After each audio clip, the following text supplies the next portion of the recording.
Hello everyone, आज की class में हम प्लस टू के टॉपिक 3 डायमेंशनल ज्योमेट्री का सेशन 2020-21 के अकॉर्डिंग जो भी रिड्यूस सिलेबस है उसके अकॉर्डिंग 2 लेक्चर्स में रिवाइज कर रहे हैं।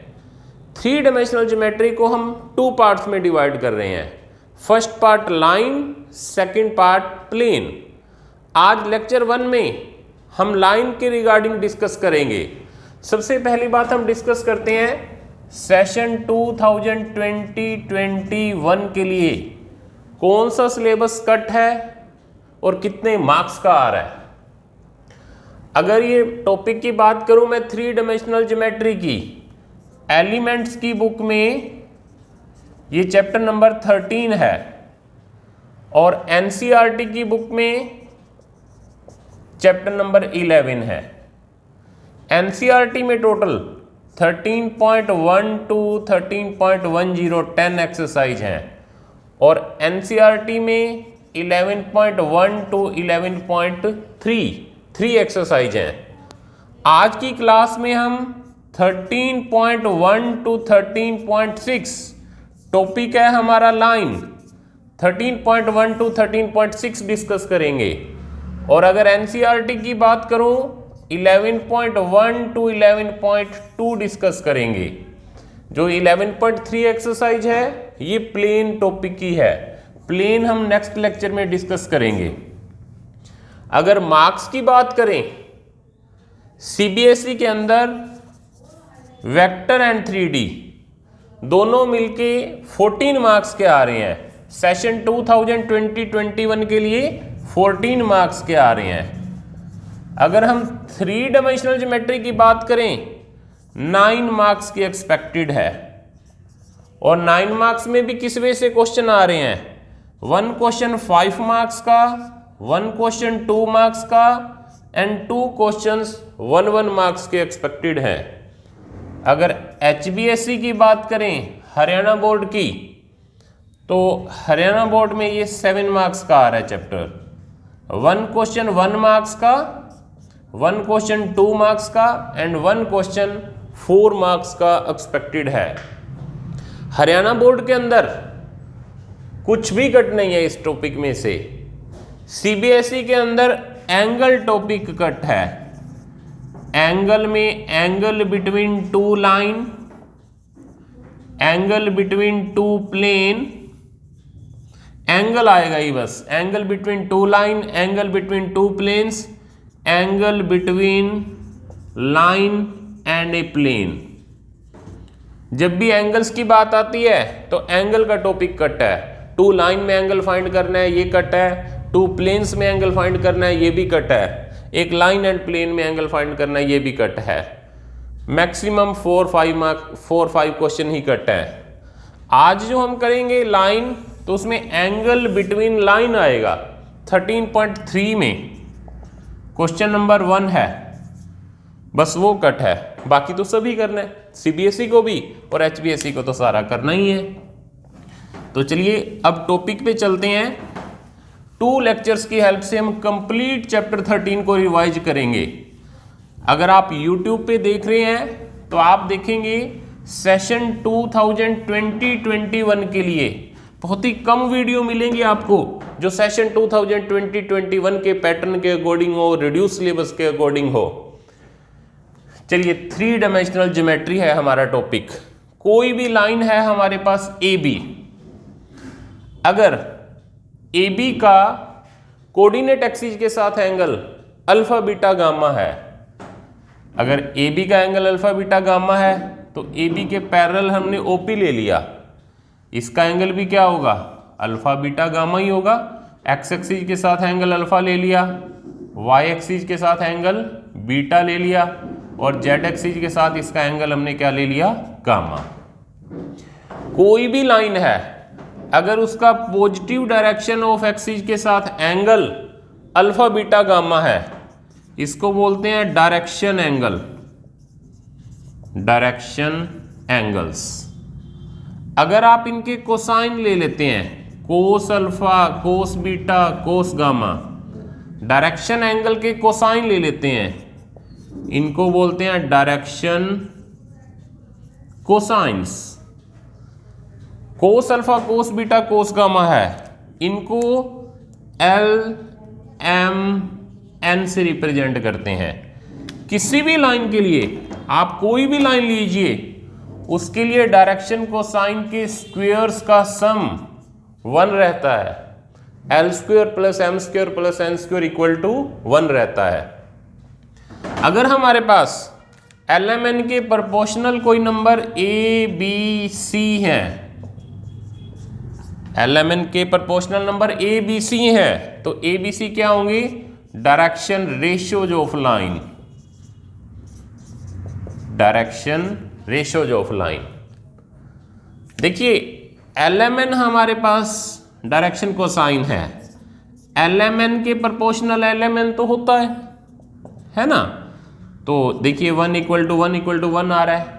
आप डायरेक्शन कोसाइन को डायरेक्शन रेशियो बोल सकते हैं, बट डायरेक्शन रेशियो को डायरेक्शन कोसाइन ऑलवेज नहीं बोल सकते। डायरेक्शन कोसाइन किसी भी लाइन के यूनिक होते हैं, डायरेक्शन रेशियो प्रोपोर्शनल रहते हैं।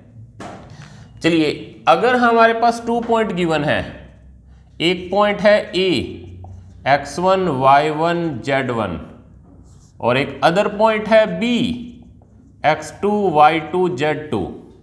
अगर डायरेक्शन रेशियोज फाइंड करने हैं ए बी के, direction ratios of A B x2 minus x1 y2 minus y1 z2 minus z1।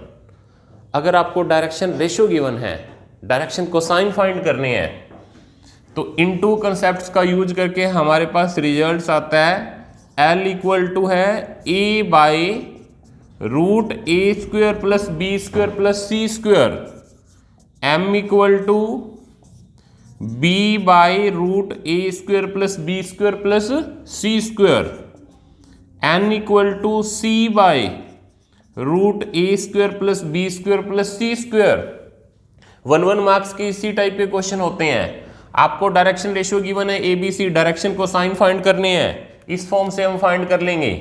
A B coordinates given है, डायरेक्शन रेशियो जो ऑफ ए बी फाइंड करने हैं, वो हम ऐसे फाइंड कर सकते हैं। डायरेक्शन को साइन फाइंड करना, एंगल गिवन है, तो cos alpha cos beta cos gamma direction को साइन हो जाएंगे। समटाइम 2 डायरेक्शन एंगल गिवन है, थर्ड एंगल फाइंड करना है, तो हम एक बात जानते हैं, डायरेक्शन कोसाइन के स्क्वायर्स का सम क्या रहता है? 1। इसका यूज करके हम थर्ड एंगल फाइंड कर लेंगे। चलिए नेक्स्ट, अभी हम एक्सरसाइज जो डिस्कस कर रहे हैं, एलिमेंट की बात करूं तो 13.1 ही डिस्कस कर रहे हैं। ये सभी क्वेश्चन 13.1 में ही अराइज हो रहे हैं। अगर हमारे पास 2 लाइन है और 2 लाइन है, एंगल इनके बीच में थीटा है, हमें क्या करना है? हमें इनके डायरेक्शन रेशियो गिवन है A1 B1 C1, second line के direction ratio A2 B2 C2 given है, तो कोस थीटा किसके इक्वल होगा? A1 A2 plus B1 B2 plus C1 C2। Root divide में क्या रहेगा? Root A1 square plus B1 square plus C1 square, root A2 square plus B2 square plus C2 square. जब हमें direction ratio given होते हैं, अगर हमें 2 line में डायरेक्शन कोसाइन गिवन है, एक है L1 M1 N1 एक लाइन के डायरेक्शन कोसाइन, सेकंड की L2 M2 N2, तो कोस थीटा क्या रहेगा? L1 L2 plus M1 M2 plus N1 N2।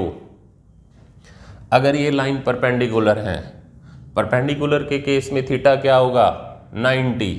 कोस 90 0 से मल्टीप्लाई कर देंगे, 0 रहेगा। A1 A2 plus B1 B2 plus C1 C2 equal to क्या आ रहा है? 0। ये परपेंडिकुलर के केस में है, जब 2 लाइन परपेंडिकुलर है। इधर लेते हैं परपेंडिकुलर का केस, थीटा 90 है तो कोस 90 0 होगा। L1 L2 plus M1 M2 plus N1 N2 equal to 0। Theta 90, तो कोस 90 क्या रहेगा 0। तो चलिए ये थी एंगल्स की बात। 13.1 में ही आप देख रहे होंगे प्रोजेक्शन के भी क्वेश्चन है। आपको प्रोजेक्शन फाइंड करनी है, या लेंथ ऑफ प्रोजेक्शन बोल दें या स्केलर प्रोजेक्शन बोल दें। ए बी की प्रोजेक्शन फाइंड करनी है सी डी पे, projection of A B on C D. तो क्या करेंगे, इस लाइन के डायरेक्शन रेशो लीजिए ए बी के, और सी डी के डायरेक्शन को साइन लीजिए L M N. A L plus B M plus C N, यहां से परपेंडिकुलर ड्रॉ कर दिया। ये जो लेंथ है ए डैश बी डैश, ये क्या है, projection of A B on C D. एक लाइन का दूसरी लाइन पे प्रोजेक्शन फाइंड करना हो। एक क्वेश्चन ये भी आता है यूजिंग प्रोजेक्शन परपेंडिकुलर प्रूव करना। अगर हमारे पास प्रोजेक्शन 0 होगा तब ए बी परपेंडिकुलर टू क्या होगा सी डी। जब A B perpendicular to C D होगा, इस केस में प्रोजेक्शन क्या होगा हमारे पास 0। चलिए नेक्स्ट एक्सरसाइज 13.2 में डिस्कस करते हैं इक्वेशन ऑफ लाइन फाइंड करना। इक्वेशन का यूज होता रहता है इसमें अगेन एंड अगेन। देखिए हमारे पास ये एक्स एक्सिस है, ये वाई एक्सिस है एंड ये जेड एक्सिस है। कोई भी लाइन है, ये हमारे पास एनी लाइन है, हम इसका एक पॉइंट जानते हैं ए। तो ये हमारे पास O है, ए का पोजीशन वेक्टर ए वेक्टर, और इस लाइन के पैरेलल हम वेक्टर जानते हैं एम वेक्टर। तो वेक्टर इक्वेशन ऑफ लाइन क्या होगी, vector equation of line R vector equal to A vector plus lambda M vector. R vector क्या है, पी हम एनी पॉइंट ले लेते हैं लाइन पे, इस पी का जो पोजीशन वेक्टर होगा ये क्या होगा आर वेक्टर। ये है vector equation of line. 1 marks में इस टाइप का भी क्वेश्चन आता है, आपको पासिंग पॉइंट के कोऑर्डिनेट्स गिवन है या फिर पासिंग पॉइंट का पोजीशन वेक्टर गिवन है। सपोज कर लीजिए पासिंग पॉइंट के कोऑर्डिनेट गिवन है x1 y1 z1, तो ए वेक्टर क्या हो जाएगा, इसका पोजीशन वेक्टर। कोऑर्डिनेट्स गिवन है तो आप पोजीशन वेक्टर फाइंड कर सकते हैं, वेक्टर्स में हमने सीखा था। और पोजीशन वेक्टर गिवन है तो वापस कोऑर्डिनेट्स भी बता देंगे। चलिए हमें किसी भी पॉइंट्स के कोऑर्डिनेट्स गिवन है या पोजीशन वेक्टर गिवन है, तो कोऑर्डिनेट से हम पोजीशन वेक्टर फाइंड कर लेंगे। लाइन के पैरेलल हमें कोई भी वेक्टर गिवन है ए आई जे बी जे प्लस सी के, या फिर लाइन के direction ratio A B C है, क्योंकि पैरेलल लाइंस के डायरेक्शन रेशियो क्या रहेंगे, प्रोपोर्शनल रहेंगे। तो ए वेक्टर और एम वेक्टर का यहाँ पे वैल्यू पुट करेंगे, हमारे पास इक्वेशन आ जाएगी। सपोज कर लीजिए ए वेक्टर यही है x1 i cap y1 j cap z1 k cap plus lambda, M vector रहेगा A I plus B J plus C K. R vector को आर वेक्टर ही रखेंगे। ये था हमारे पास वेक्टर इक्वेशन ऑफ लाइन। अब चलते हैं इसी लाइन का कार्टेशियन इक्वेशन फाइंड करना। Cartesian equation of line, passing point है, इसके कोऑर्डिनेट हमारे पास x1 y1 z1 है, और ये जो m वेक्टर है ये A I plus B J plus C की है, तो इसके डायरेक्शन रेशियो क्या रहेंगे A B C. Cartesian equation रहता है x minus x1 by A y minus y1 by B equal to z minus z1 by C. आप vector equation से भी कार्टेशियन फाइंड कर सकते हैं। R vector general point P का position vector है, यानी कि आर वेक्टर इक्वल टू होगा X I cap plus Y J cap plus Z K cap. अगर आप आर वेक्टर का यहाँ पे वैल्यू पुट करेंगे, सोल्व करके हमारे पास यही आता है कार्टेशियन इक्वेशन 1 मार्क्स में इस टाइप के क्वेश्चन आते हैं।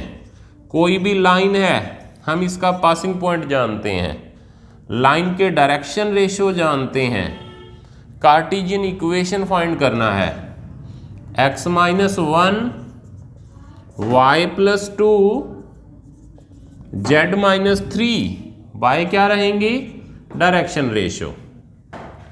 आपको वेक्टर से कार्टेशियन, कार्टेशियन से वेक्टर चेंज करना आना चाहिए। आपको वेक्टर इक्वेशन गिवन है, कार्टेशियन अगर आपको डायरेक्टली बताना है, क्योंकि आगे की एक्सरसाइज में अगेन एंड अगेन यूज होगा। x1 y1 z1 ये पासिंग पॉइंट के कोऑर्डिनेट्स हैं, x minus x1 y minus y1 z minus z1 by direction ratio A B C. तो अगर आपके पास इस टाइप का कोई भी क्वेश्चन रहता है, वेक्टर से कार्टेशियन चेंज कीजिए, कार्टेशियन से वेक्टर चेंज कीजिए, तो आपको फास्ट आना चाहिए, स्पीडली। देखिए हम एक क्वेश्चन ले रहे हैं प्रैक्टिस के लिए। हमारे पास एक लाइन का इक्वेशन है 2i cap plus 3j cap minus 4k cap plus lambda 3i cap minus 4j cap plus 5k cap. अगर हमें इस लाइन का कार्टेशियन इक्वेशन लेना है, पासिंग पॉइंट देखिए 2 3 minus 4, x minus 2 y minus 3 z plus 4 by direction ratio 3 minus 4 5। ये vector equation था, ये सेम ही लाइन का कार्टेशियन इक्वेशन है। चलिए अब हम डिस्कस करते हैं, अगर हमें 2 पॉइंट्स गिवन है तब लाइन का इक्वेशन फाइंड करना।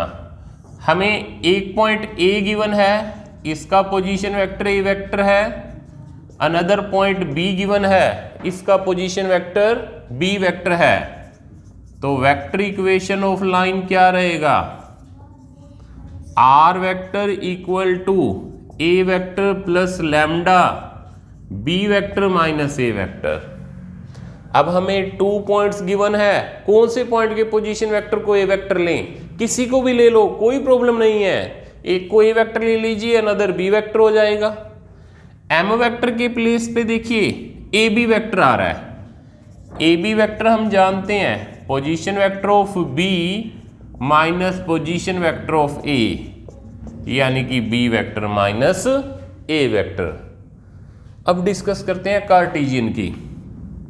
अगर A के कोऑर्डिनेट x1 y1 z1 है, B के कोऑर्डिनेट्स x2 y2 z2 है, कार्टेशियन इक्वेशन ऑफ लाइन क्या रहेगी, Cartesian equation of line, Cartesian equation रहेगी x minus x1 y minus y1 z minus z1 by direction ratio. Direction ratio रहेंगे x2 minus x1 y2 minus y1 z2 minus z1। अब हम चलते हैं main exercise पे। Line की जो main exercise है वो है 13.3 एंड 13.4। 13.3 में स्टार्टिंग होती है जो एंगल से होती है, angle between two line find करना। 13.3 का क्वेश्चन नंबर फर्स्ट सीबीएसई में सेशन 2020-21 के लिए नहीं है, बाकी की सभी एक्सरसाइज कंप्लीट करनी है। देखिए अगर हमारे पास एक लाइन है r vector equal to a1 vector plus lambda b1 vector, but basic तो सीखना ही पड़ेगा, इसका आगे रिक्वायरमेंट है। ये हमारे पास सेकंड लाइन है। अगर हमें एंगल फाइंड करना है, हम ऑलरेडी डिस्कस करके आए हैं, क्या होता है एंगल फाइंड करना है। थीटा अगर एंगल है तो कोस थीटा होगा b1 vector dot b2 vector by b1 vector का मैग्नीट्यूड b2 वेक्टर का मैग्नीट्यूड। अगर फर्स्ट लाइन के direction ratio a1 b1 c1 है, सेकंड लाइन के direction ratio a2 b2 c2 है, तो कोस थीटा होगा a1 a2 plus b1 b2 plus c1 c2 root a1 square plus b1 square plus c1 square √a² plus b² plus c² ये theta find करने का method है। इसमें आगे जो क्वेश्चन आ रहे हैं, एक कोई भी पॉइंट है P, चलिए हमने कोई भी पॉइंट ले लिया, ये हमारे पास एक लाइन है a vector plus lambda b vector ले लिया। P से हमने परपेंडिकुलर ड्रॉ किया इस लाइन पे, PQ परपेंडिकुलर है, हमें PQ परपेंडिकुलर फाइंड करना है। देखिए 4 क्वेश्चन पॉसिबल हैं। कौन कौन से 4 क्वेश्चन? एक तो ये है लेंथ PQ फाइंड करना, लेंथ PQ। सेकंड है फुट ऑफ परपेंडिकुलर, ये Q क्या है? अगर PQ परपेंडिकुलर है तो Q क्या है? Foot of perpendicular. थर्ड चल रहे हैं image of point P, image of point P। Image क्या है? ये PQ जितना भी डिस्टेंस है इस लाइन से परपेंडिकुलरली इतना ही डिस्टेंस लीजिए। ये जो पॉइंट P डैश आ रहा है इसको हम P डैश बोल देते हैं। ये P डैश क्या है? Image of point P। Last है इक्वेशन ऑफ परपेंडिकुलर PQ। देखिए 4 क्वेश्चन बन सकते हैं। इंपॉर्टेंट एक्सरसाइज है 13.3 और नेक्स्ट 13.4, दोनों ही एक्सरसाइज। लाइन की जो मेन एक्सरसाइज है 13.34, इन 2 एक्सरसाइज में से एक क्वेश्चन तो गारंटीड है, कंफर्म आएगा। एक क्वेश्चन है P पॉइंट का इस लाइन से परपेंडिकुलर डिस्टेंस फाइंड करना, लेंथ PQ। Q के कोऑर्डिनेट फाइंड करने, फुट ऑफ परपेंडिकुलर फाइंड करना। थर्ड क्वेश्चन हो सकता है P से परपेंडिकुलर ड्रॉ किया है, इमेज के कोऑर्डिनेट फाइंड करने हैं। P डैश क्या है? P की इमेज है। नेक्स्ट जो लास्ट पॉसिबिलिटी है इक्वेशन ऑफ परपेंडिकुलर PQ। अब देखिए अगर हमारे पास फर्स्ट आता है लेंथ PQ फाइंड करना आता है, ओनली लेंथ आता है, तो इस केस में तो मैं आपको एक फॉर्मूला बताता हूं। P का पोजीशन वेक्टर हम P वेक्टर ले रहे हैं, तो PQ हमारे पास होगा P vector minus A vector cross B vector, इसका मैग्नीट्यूड बाय B वेक्टर का मैग्नीट्यूड। इस केस में तो बिल्कुल ही सिंपल काम है। P का पोजीशन वेक्टर लीजिए, P वेक्टर में से A वेक्टर को सब्ट्रैक्ट कीजिए, इसका B वेक्टर से क्रॉस प्रोडक्ट कीजिए, देन इसका मैग्नीट्यूड लीजिए और डिवाइड में B वेक्टर का मैग्नीट्यूड। बट अगर ये 3 क्वेश्चन आते हैं या इन 3 में से कोई भी एक आता है, फिर हमें कैसे करना है? तो मैं एक क्वेश्चन ले रहा हूं, उसको डिस्कस करेंगे कि अगर फुट ऑफ परपेंडिकुलर पूछ लिया जाता है, इमेज पूछ लिया जाता है या फिर इक्वेशन ऑफ परपेंडिकुलर, तो उस केस में क्या करना है। तो 13.3 एक्सरसाइज से क्वेश्चन नंबर हम ले रहे हैं 10th क्वेश्चन ले रहे हैं, जिसमें ऑल 3 क्वेश्चंस क्लियर करेंगे। क्वेश्चन नंबर 10th है हमारे पास, 13.3 एक्सरसाइज ले रहे हैं और question number 10th। Image find करनी है हमें पॉइंट 353 की। क्या है देखिए, इमेज फाइंड करनी है हमें 353 की इन द लाइन का इक्वेशन क्या है? x/1 y-1/2 z-2/3। इस पॉइंट की इमेज फाइंड करनी है हमें। तो यहां से हमने परपेंडिकुलर ड्रॉ किया, ये हमारे पास Q पॉइंट है फुट, इसको PQ ले लिया, ये PQ बन गया। अगर हम परपेंडिकुलरली इतना ही नीचे आ रहे हैं जितना ये डिस्टेंस है, ये जो P डैश है ये इमेज है पॉइंट P का। इंपॉर्टेंट क्वेश्चन है, इमेज फाइंड करना बता रहे हैं। देखिए पहले मैं बता रहा हूं कि हम इसमें क्या करेंगे। ये लाइन की इक्वेशन गिवन है, इक्वल टू लैम्डा ले लेंगे, एक्स वाई जेड का वैल्यू आ जाएगा, जनरल कोऑर्डिनेट्स आ जाएंगे, for some value of lambda, यही कोऑर्डिनेट किसके होंगे? Q के। फिर हम PQ के डायरेक्शन रेशियो फाइंड करेंगे। पी क्यू एंड ये लाइन दोनों ये क्या है, परपेंडिकुलर हैं, तो इनकी डायरेक्शन रेशियो का प्रोडक्ट्स का सम 0 होगा। उससे लैम्डा का वैल्यू आ जाएगा एंड क्यू की कोऑर्डिनेट्स आ जाएंगे। ये फूट है जो ये मिड पॉइंट है पी पी डैश का, मिड पॉइंट फॉर्मूला की हेल्प से क्यू के कोऑर्डिनेट्स फाइंड कर लेंगे। मैं एक बार ये क्वेश्चन करवा रहा हूं, ये वर्किंग रूल लास्ट में फिर से रिपीट करूंगा। गिवन लाइन क्या है, देखिए हमारे पास given line is x/1 y-1/2 z-2/3। let P 3, 5, 3 be the given point। P हमने गिवन पॉइंट ले लिया। also let Q be any point on line 1 such that PQ is perpendicular to line 1। Q हमने कोई भी point ले लिया line 1 पे, PQ perpendicular है लाइन 1 के। फ्रॉम लाइन 1, लाइन 1 से ले रही है x/1 y-1/2 z-2/3 equal to lambda. तो यहां से वैल्यू फाइंड कीजिए।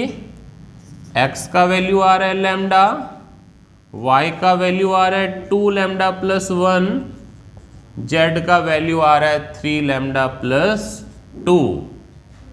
अगर आप कंप्लीट चैप्टर्स की, सभी चैप्टर्स की रिवीजन की वीडियो देखना चाह रहे हैं तो आप निप्स क्लासेज ऐप डाउनलोड कीजिए।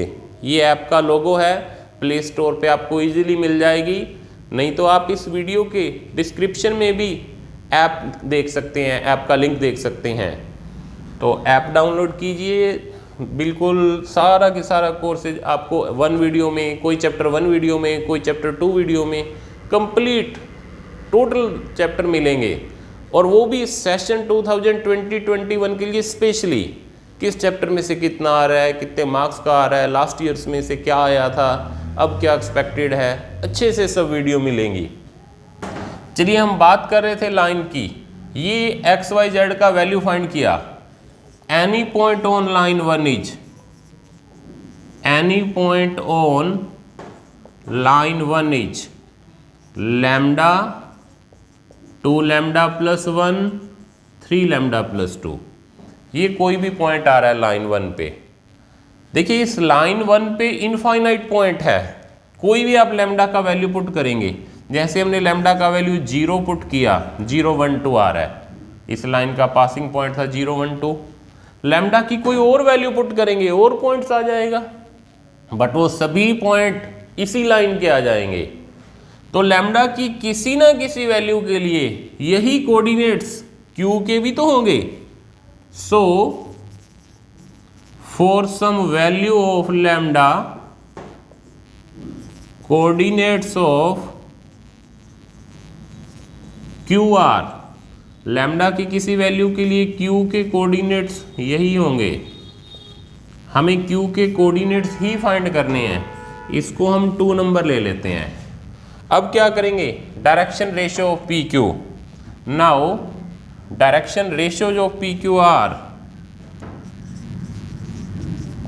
Direction ratios of P Q are, ये क्यू है ये पी है, lambda -3 2 lambda plus 1 -5 3 lambda plus 2 -3, lambda -3 2 lambda -4 3 lambda -1।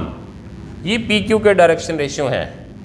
Direction ratio of line 1 are, line 1 के डायरेक्शन रेशियो क्या हैं, 1 2 3।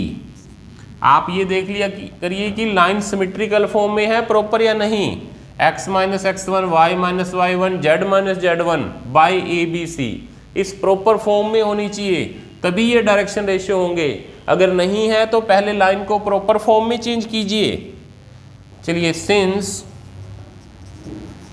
PQ is perpendicular to line 1, PQ line 1 के perpendicular है, सो इनके डायरेक्शन रेशियो का प्रोडक्ट्स का सम क्या रहेगा? 0। मल्टीप्लाई कीजिए, देखिए क्या आ रहा है हमारे पास, lambda minus 3, 4 lambda minus 8, 9 lambda minus 3 equal to 0, 9 4 13 1 14, 8 3 11 3, ये भी क्या रहेगा 14। लैम्डा का वैल्यू क्या आ रहा है हमारे पास 1। तो अब यहां पे पुट कीजिए 2 में। So from equation 2 coordinates of Q are, Q के कोऑर्डिनेट्स क्या रहेंगे 1 3 और लैम्डा का वैल्यू 1 यहां पुट करेंगे 5। ये क्यू के कोऑर्डिनेट्स आ रहे हैं, बट क्यू तो क्या है, मिड पॉइंट है PP डैश का। तो आप यहाँ पे एक बात और सपोज कीजिए, let P dash x1 y1 z1 be the image of point P in line 1। हमने सपोज कर लिया P डैश इमेज है। अब यहाँ पे आप बोलेंगे but Q is mid point of PP dash, Q mid point है PP डैश का, Q के कोऑर्डिनेट 1 3 5 हैं, इसका मिड पॉइंट लेंगे आप तो क्या आएगा, देखिए 1 3 5, 3 plus x1 by 2, 5 plus y1 by 2, 3 plus z1 by 2। तो 1 इक्वल टू क्या आ रहा है 3 plus x1 by 2, 3 equal to 5 plus y1 by 2, 5 क्या आ रहा है 3 plus z1 by 2। Cross multiply कीजिए, x1 का वैल्यू -1, y1 का वैल्यू रहेगा 1 और z1 का वैल्यू रहेगा 7। So coordinates of coordinates of P dash R -1 1 7। ये तो थी इमेज। जब मैंने ये टॉपिक स्टार्ट किया था तो आपको बोला था 4 क्वेश्चन पॉसिबल हैं। सबसे फर्स्ट क्वेश्चन था लेंथ PQ, ये P है, Q के कोऑर्डिनेट्स देखिए हमने फाइंड किए 1 3 5 आ रहे हैं, तो डिस्टेंस फॉर्मूला से आप डिस्टेंस फाइंड कर सकते हैं, तो वो क्या हो जाएगी लेंथ PQ। सेकंड था फुट, यानी कि Q के कोऑर्डिनेट्स वो तो हमने फाइंड कर ही लिए हैं Q के कोऑर्डिनेट्स। एक था इमेज ऑफ पॉइंट P, ये इमेज हमने फाइंड कर रखा है यहाँ पे। और एक क्वेश्चन था equation of perpendicular, equation of PQ। आप P एंड Q 2 पॉइंट्स जानते हैं, किसी भी लाइन के अगर आप 2 पॉइंट्स जानते हैं तो लाइन का इक्वेशन फाइंड कर सकते हैं। तो ये थी हमारी एक्सरसाइज 13.3, इंपॉर्टेंट एक्सरसाइज है, सभी स्टूडेंट्स अच्छे से कीजिए 13.3 को। चलिए नेक्स्ट चल रहे हैं एक और इंपॉर्टेंट एक्सरसाइज पे। लाइन की जो 2 मेन एक्सरसाइज हैं 13.3 13.4। 13.4 देखिए, 13.4 में हमारा टॉपिक रहेगा shortest distance between 2 line.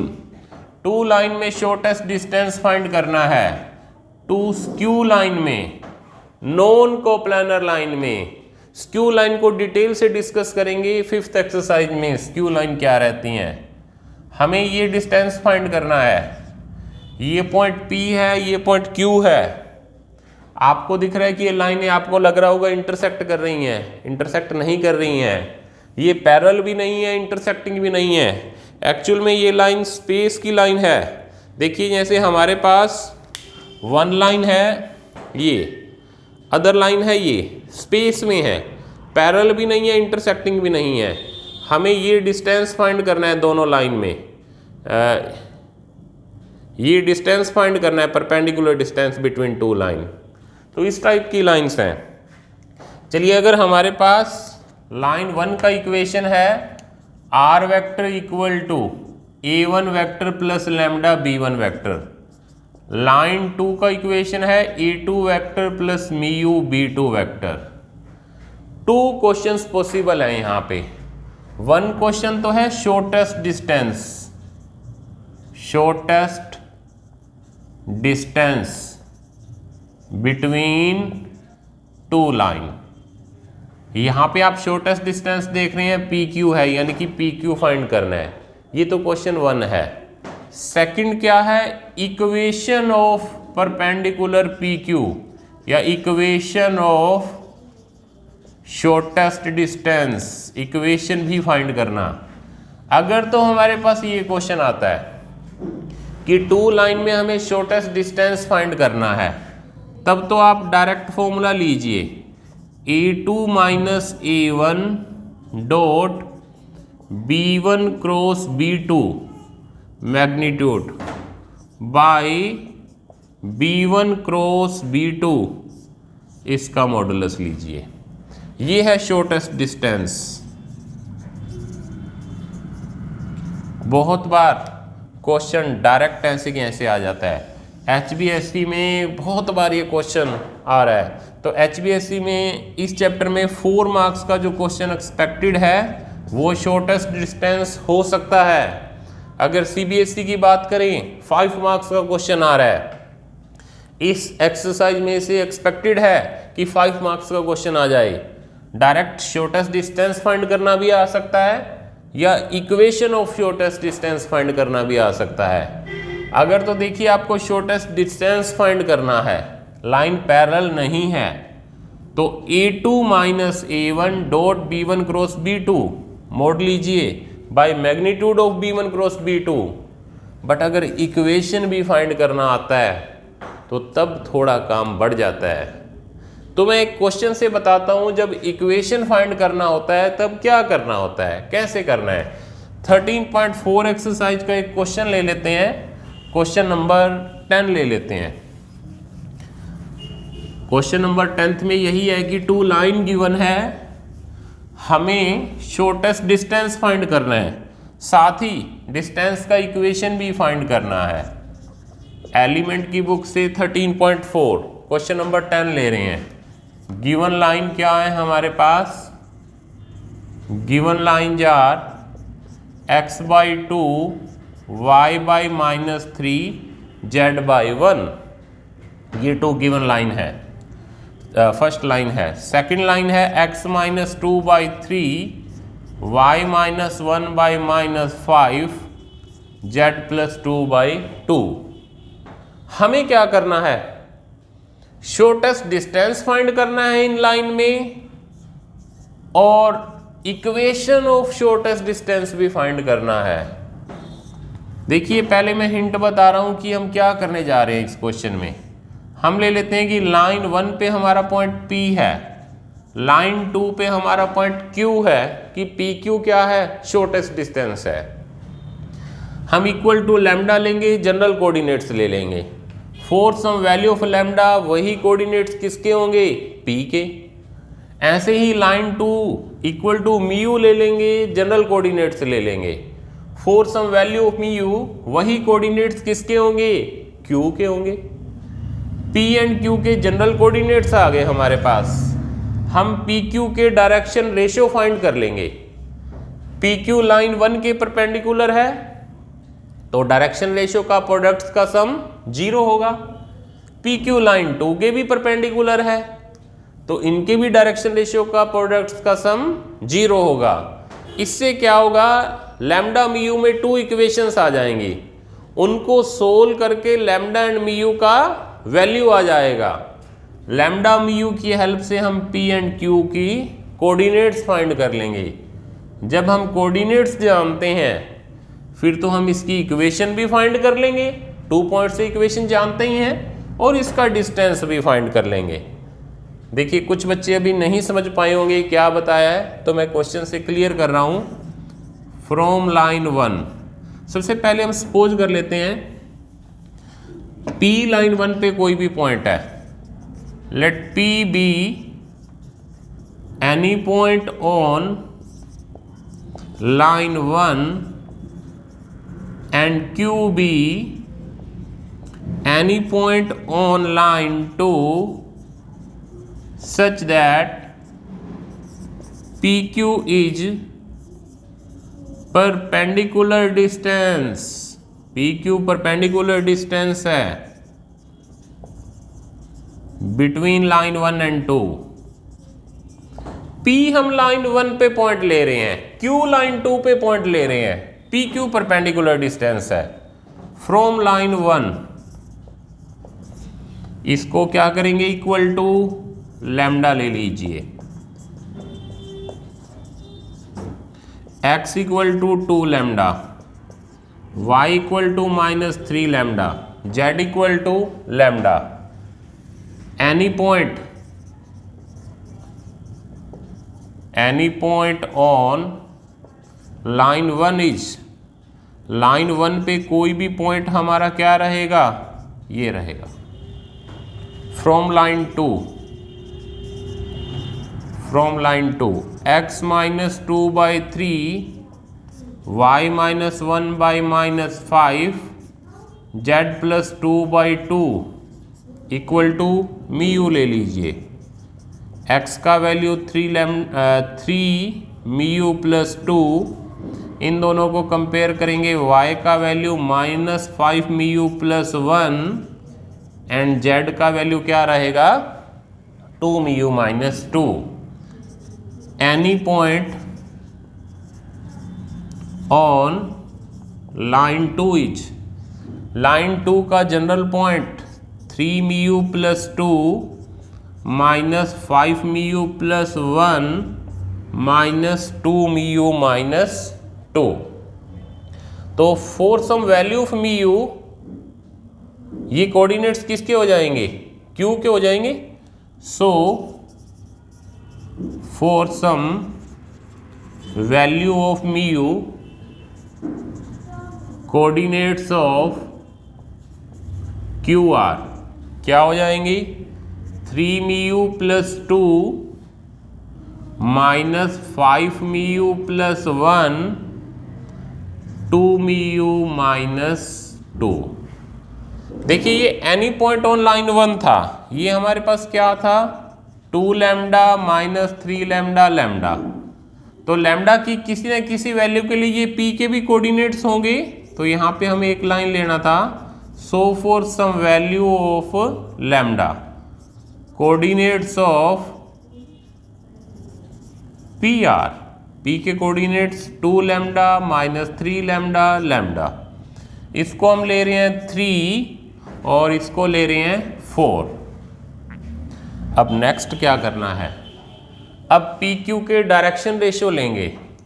Now direction ratios of PQR, PQ के डायरेक्शन रेशियो, देखिए ये P के कोऑर्डिनेट्स, ये Q के कोऑर्डिनेट्स, इसमें से इसको सब्ट्रैक्ट कीजिए, 3 लैम्डा + 2 3 μ + 2 -2 लैम्डा -5 μ + 1 + 3 लैम्डा 2 μ - 2 लैम्डा, तो 3 μ - 2 लैम्डा + 2 -5 μ + 3 लैम्डा + 1 2 μ - लैम्डा -2। ये आ रहे हैं डायरेक्शन रेशियो जो PQ। Since PQ is perpendicular to line 1, PQ line 1 के परपेंडिकुलर है, लाइन 1 के डायरेक्शन रेशियो क्या है, 2 - 3 1। सो 2 × 3 μ - 2 लैम्डा + 2 -3 × -5 μ + 3 लैम्डा + 1 1 × 2 μ - लैम्डा -2 = 0। इसको सोल्व कीजिए, देखिए 6 μ 15 μ 21 and 2 23 mu minus 4 lambda minus 9 lambda minus 13 minus 14 lambda हो जाएगा। 4 माइनस 3 1, 1 से माइनस 2 सब्ट्रैक्ट करेंगे -1, ये इक्वल टू क्या हो जाएगा +1। तो ये हमने इक्वेशन नंबर ले लिया 5। अब PQ लाइन 1 के परपेंडिकुलर है तो PQ तो लाइन 2 के भी परपेंडिकुलर है। Also PQ is perpendicular to line 2, तो PQ लाइन 2 के परपेंडिकुलर है। ये हमारे पास थे डायरेक्शन रेशियो ऑफ PQ और लाइन 2 के डायरेक्शन रेशियो है 3 - 5 2, तो so 3 into 3 mu minus 2 lambda plus 2 minus 5 into minus 5 mu plus 3 lambda plus 1 plus 2 into 2 mu minus lambda minus 2 equal to 0। 9 mu 25 mu 34 and 4 38 mu minus 6 lambda minus 15 minus 21 and minus 2 minus 23 lambda minus 6 minus 15 minus 6 minus 15 minus 21 minus 23, 3 into 2 6, ये -5 और ये -4, तो ये रहेगा 3। ये equation 6 है। On solving equation 5 and 6, 5 and 6 को हम क्रॉस मल्टीप्लिकेशन सब्स्टिट्यूशन किसी भी वे से सोल्व कर लेंगे। लैम्डा म्यू का हमारे पास वैल्यू आ जाएगा। देन क्या करेंगे, ये तो आप सोल्व कर लेंगे। लैम्डा का वैल्यू यहाँ पुट करेंगे, फिर हम फ्रॉम 3 लेंगे।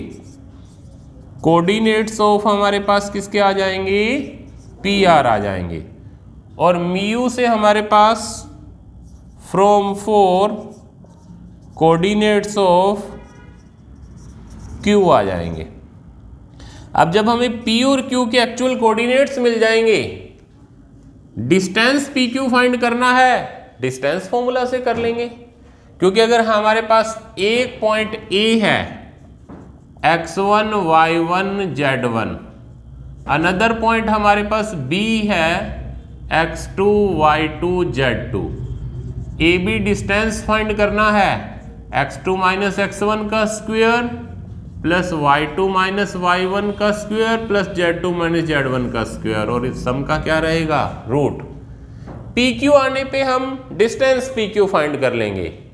अदर थिंग थी इक्वेशन PQ, P के कोऑर्डिनेट अगर हमारे पास x1 y1 z1 है, Q के कोऑर्डिनेट x2 y2 z2 है, तो equation of PQ x minus x1 y minus y1 z minus z1 by x2 minus x1 y2 minus y1 by z2 minus z1।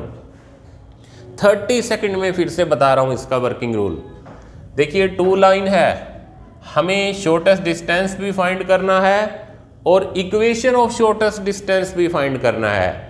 अगर हमें only shortest distance ही find करना है फिर तो formula था जो इससे पहले डिस्कस किया था, A2 minus A1 dot B1 cross B2 magnitude by B1 cross B2 magnitude. और अगर ऐसे करना है line 1 line 2 equal to lambda लीजिए, जनरल कोऑर्डिनेट्स आ जाएंगे, फिर some value of lambda P के कोऑर्डिनेट्स आ जाएंगे। इसको इक्वल टू म्यू लीजिए, जनरल कोऑर्डिनेट्स आ जाएंगे, for some value of mu Q के कोऑर्डिनेट्स आ जाएंगे हमारे पास। तो PQ के डायरेक्शन रेशियो फाइंड कर लिए। PQ लाइन 1 के परपेंडिकुलर है, इनके डायरेक्शन रेशियो का प्रोडक्ट्स का सम 0।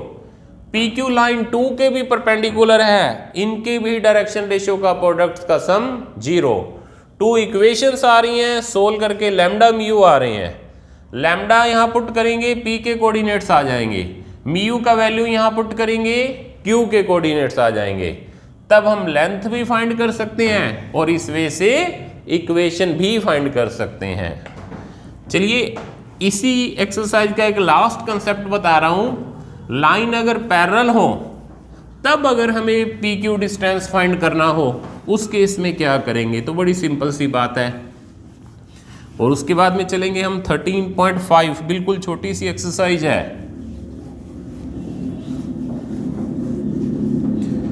देखिए, अगर हमारे पास 2 पैरेलल लाइन है, एक लाइन का इक्वेशन है a1 vector plus lambda b vector, second है a2 plus mu b vector.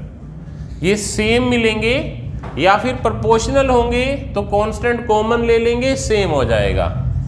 इस केस में अगर डिस्टेंस फाइंड करना है, a2 minus a1 cross b vector magnitude by b vector का मैग्नीट्यूड, ये रहेगा shortest distance.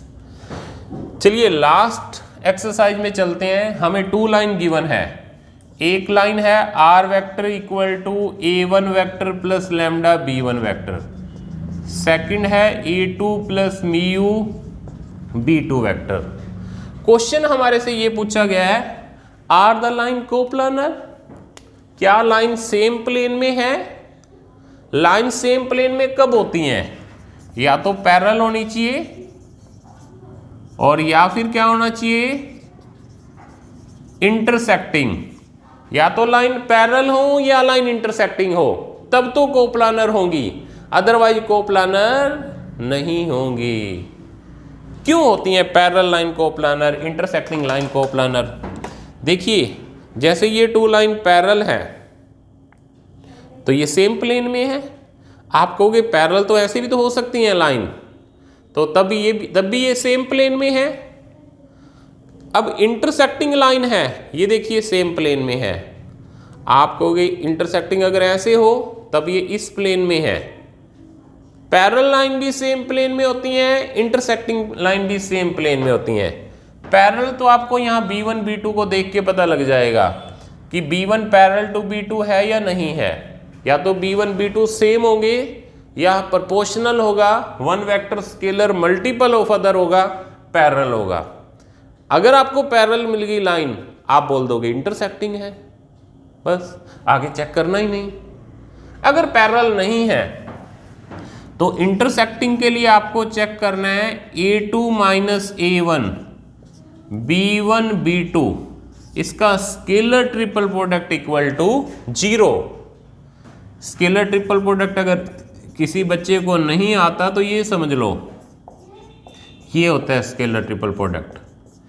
a dot b cross c, ये a ये b ये c है, a dot b cross c या फिर a cross b dot c भी ले सकते हैं।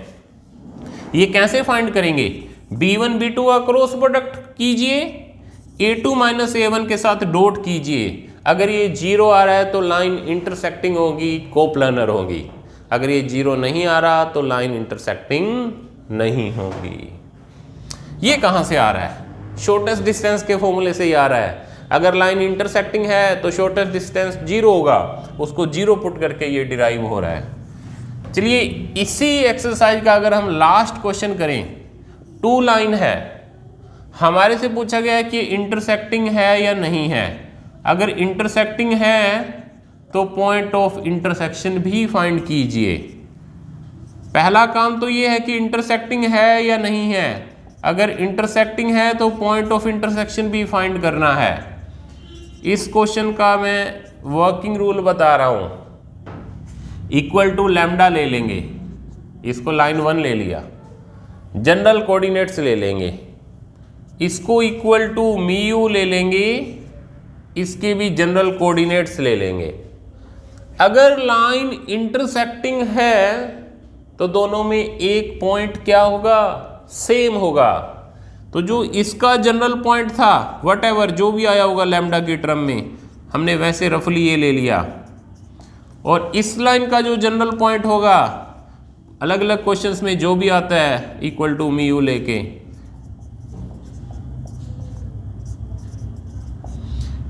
कंपेयर कीजिए। फर्स्ट को फर्स्ट के इक्वल, सेकंड को सेकंड के इक्वल, थर्ड को थर्ड के इक्वल। 3 इक्वेशंस बन जाएंगी लैम्डा एंड म्यू से। एनी 2 इक्वेशन लीजिए, उनको सोल्व कीजिए। लैम्डा म्यू की जो वैल्यू आती है, अगर वो थर्ड को भी सेटिस्फाई कर रही हैं फिर तो लाइन इंटरसेक्टिंग है। अगर वो थर्ड को सेटिस्फाई नहीं कर रही फिर लाइन इंटरसेक्टिंग नहीं है। जब इंटरसेक्टिंग है तो पॉइंट ऑफ इंटरसेक्शन कैसे निकलेगा? जो इसका जनरल पॉइंट था उसमें लैम्डा का वैल्यू पुट कर दीजिए, या फिर सेकंड के जनरल पॉइंट में मी यू का वैल्यू पुट कर दीजिए। तो ये था पॉइंट ऑफ इंटरसेक्शन फाइंड करना। ये हमारा टॉपिक लाइन कंप्लीट हो चुका है। तो नेक्स्ट लेक्चर नंबर 2 के अंदर हम डिस्कस करेंगे टॉपिक प्लेन। प्लेन में क्या इंपॉर्टेंट है, कहाँ से एक्सपेक्टेड है, सब हम लेक्चर 2 में डिस्कस करेंगे। तो आज के लिए इतना ही। Thank you, have a nice day.